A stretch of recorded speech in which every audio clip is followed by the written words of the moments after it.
So ఇప్పటికీ పాపకి 9 months అంట. ఇప్పుడు కూడా తల స్ట్రైట్గా పెట్టుకోలేదు. సో నమస్కారం అండి అందరికీ.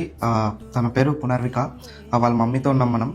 తనకి హెల్త్ సిన్స్ 2 months 4 months నుంచి బాగడం లేదు. ఒకసారి వాళ్ళ మమ్మీతో మాట్లాడదాం, ఏం జరిగిందో తెలుసుకుందాం. ఏం జరిగిందో? పాప పేరు పునర్విక. పాప 5 months వరకు చాలా హెల్తీగా చాలా బాగుండేది. తినకు అనుకోకుండా ఫీవర్ వచ్చేసరికి మేము కర్నూలుకి వచ్చి హాస్పిటల్లో చెక్ చేయించుకున్నాము. అక్కడ ఎందుకైనా మంచిది ఒక టెస్ట్ చేయించుకుందాం అని అన్నారు. ఆ టెస్ట్లో SME type 1 అని వచ్చింది. అసలు అది మాకు ఏంటిదో కూడా తెలియదు. ఇది వరకు ఎవరు కూడా వినలేదు, మా సైడ్ వాళ్ళు కూడా ఎవరు కూడా చూడలేదు, వినలేదు. కానీ ఇంకా మాకు ఏం చేయాలో కూడా అప్పుడు అర్థం కాలేదు. మేము రైన్బో హాస్పిటల్కి వెళ్ళాము హైదరాబాద్కి.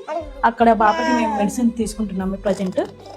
కానీ పాపకి ఒక ఇంజెక్షన్ ఉందంట. ఆ ఇంజెక్షన్ ఖర్చు వచ్చేసి 16 crores అని చెప్పారు.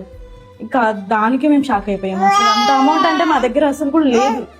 కానీ మా ఆయన సెలూన్ షాప్లో పనిచేస్తారు సార్. మాకు రోజువారీ ఖర్చులకి పాపకి ఇదే సరిపోతుంది. ఇంకా మేము జీర్ణించుకోలేకపోతున్నాం సార్. మా పాపను చూసి మాకు ఎలాగైనా ఎవరైనా కానీ ప్రభుత్వం తరపునైనా హెల్ప్ చేయాలని కోరుకుంటున్నాం సార్. సో వీడియో అయితే చూసారు కదండి, తన ఎంత బాధపడుతున్నారో వాళ్ళ మదర్ కూడా. సో మీకు ఎంత తోచితే అంత అమౌంట్ వాళ్ళకి దానికి అమౌంట్ పే చేయండి. Thank you.